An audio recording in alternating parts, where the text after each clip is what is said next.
My name is Cameron and welcome to Road Dog Gaming. Today I'm coming at you with my review of Batman The Killing Joke. Now if you have not seen The Killing Joke and you have never read the comic for The Killing Joke, I suggest you either go read the comic if you can find it, or go watch the new animated movie starring Mark Hamill and Kevin Conroy, the best, in my opinion, ever Joker and Batman combo. And I'm sorry to say that about Heath Ledger, but honestly, they always have a special place in my heart.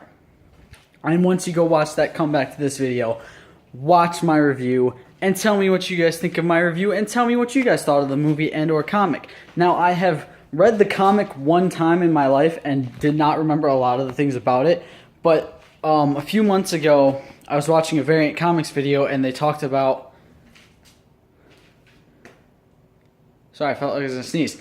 They talked about The Killing Joke, and I was like, oh yeah, I remember this comic, and I really wish I had it still, and I could find it, or I could find it somewhere, because I love that comic. It has been, and always will be, in my opinion, my favorite, and probably the best Batman storyline to date. Yes, I know there's a lot of amazing Batman storylines, but to be honest, The Killing Joke has always been my favorite for a lot of reasons. And I'm going to get into those reasons, and I'm going to talk about the movie in just a minute. First off, obviously the movie is rated R because if you guys have read the comic is very, well, if you read the comic, you know what I mean. The comic is very dark. It shows the Joker not only crippling, but also sexually abusing Barbara Gordon, which is probably the darkest thing he's ever done. I believe, I'm trying not to get the, I believe this is before Death in the Family. I think this is before the Jason Todd killing. I cannot completely remember. But I could be wrong on that. I could be right. I honestly don't remember. Like I said, I haven't gone to the comics in a long time for any of these. So the movie obviously had a lot of things being rated R that obviously shows a lot of the actual history in this. So first off, the amazing thing about this comic is, one, it's not only one of the only comics to ever show the Joker's actual history, showing him doing the Red Hood, the whole Red Hood get up, the chemical plant accident, all that, and showing his family and his life before he became the Joker. It also shows a lot of the depths of how insane he can actually be and how he can manipulate people so easily. Now, sadly, Harley Quinn is not in this, which kind of bums me out, but this was before she actually became a character. But still, this comic is just amazing, and so was the movie. So, sorry. Another thing about this comic is it's the only one that I can recall, one of the only comics that actually shows the Joker dying. Because if you guys have read the comics, the last few pages show Batman and the Joker laughing, and as it goes down and darkens, you just see one thing of laughter, and it's Batman's. And the producers, or sorry, not the producers, the writers and artists of the Killing Joke storyline did announce that this was Batman finally killing the Joker, ending him. Now this comic is not canon, which means it does not go along with the rest of the storyline, because obviously you can't have Batman kill the Joker and have it be canon, because then his biggest villain is gone. Although this being canon would have set it up nicely for them to bring in a new Joker, maybe Jason Todd after he died and became the Red Hood. But that would have been, I won't deny, that would have been awesome. But I'm glad they didn't do that. I'm glad they decided it's not canon and that this is just the story they decided to do. Now, in the movie, you obviously see not only a lot of the history for the Joker, but you also see the first time him and Batman actually meet at, obviously, the chemical plant when the Joker falls in, gets his skin pretty much bleached by the chemicals and his hair green from the chemicals.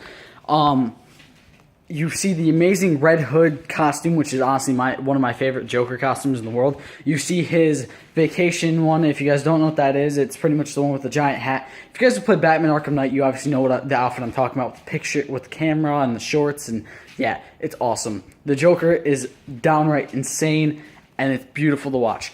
You see, obviously you don't fully see a lot of the sexual abuse, because obviously it'd probably make this movie a little bit above R, probably NC-17, maybe even X-rated if it got really bad. But you see, first off, you see the sex scene. Well, okay, you see the start of a sex scene between Batman and Barbara Gordon, aka Batgirl, which is awesome because obviously then their relationship in this movie and comic is kind of one of the things that drives the whole storyline and drives the Joker to do what he does. So pretty much after a while, the Joker escapes from Arkham Asylum and he makes it to Barbara, shoots her right in front of her dad, has her dad taken away to the amusement park, which this comic storyline and movie also shows him buying the amusement park, which they have to redo, obviously, because it's not canon. So everything that happens in the comic, except for Barbara being crippled. A few of the things in this comic are canon. Like, I believe the amusement park and Barbara being crippled are the only two canon things inside of this. And obviously, Joker trying to drive Gordon insane. But the ending is not canon. From what I can remember them saying, I'd have to look up the actual video and show you guys.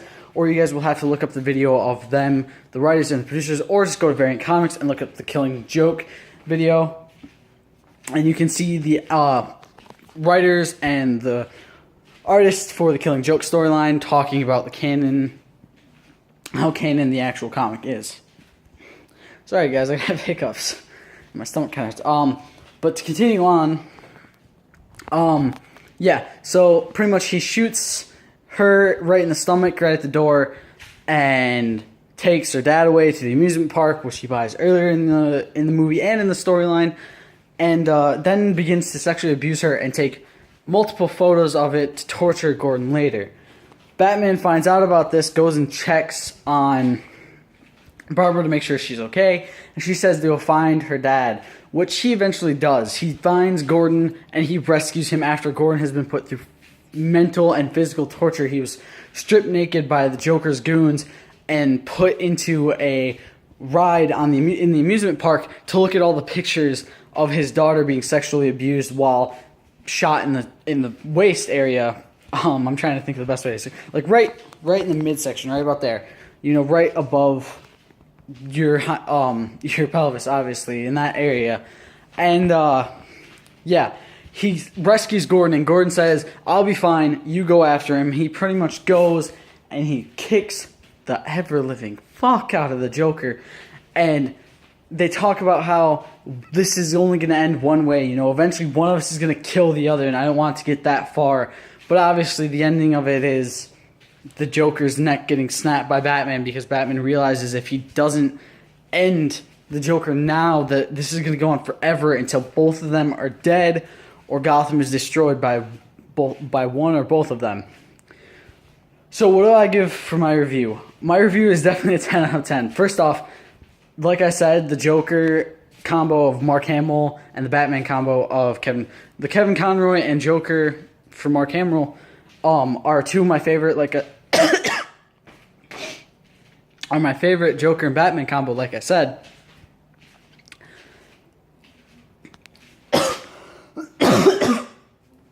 I'm okay. I have something caught in my throat. Like I said, they're my favorite Joker and Batman combo. So it's amazing to see them, not only because they were in the animated series together as Batman and Joker, and also the Batman Arkham games as Batman and Joker, but I'm pretty sure they're being brought back for the Telltale series Batman games, which means I get to play as Kevin Conroy's Batman again, because I love Kevin Conroy. He's such an amazing voice actor. Getting off topic. But you also get to see Tara Strong as Batgirl, who's one of my favorite Batgirls, and also my favorite Harley Quinn ever, because god damn that woman. She also plays Raven on Teen Titans and Teen Titans Go, so it makes an amazing aspect of seeing all of these amazing characters brought out by such talented voice actors that you get to realize just how nuts this movie is. And the fact that this movie finally got made makes me happy, because god damn, I've been waiting for this movie for a long time. But, you know, it's also the fact that you get to see this huge storyline showing how insane the Joker is, showing how difficult it is for Batman to actually fight with his moral struggles in this storyline excuse me, on whether or not to kill the Joker or to let him live and break out again and cause more chaos than he already has. And then just to see the ending of hearing Batman and the Joker laughing simultaneously in the rain, and then you just hear silence. You just don't see, the camera pans down, and you just stop hearing the Joker laugh, and all you hear is Batman. You hear him laugh, and then it goes to the credits. And it's such an amazing, suspenseful, crazy way of ending this, and you just have to realize that the way they end it is perfect. You know, the reason it's called The Killing Joke is obviously because Batman kills the Joker, but when it first came out in comics, you never know. You don't think that's why the laughing stopped. You just think the laughing stopped. That's it. You don't think that the Joker's dead.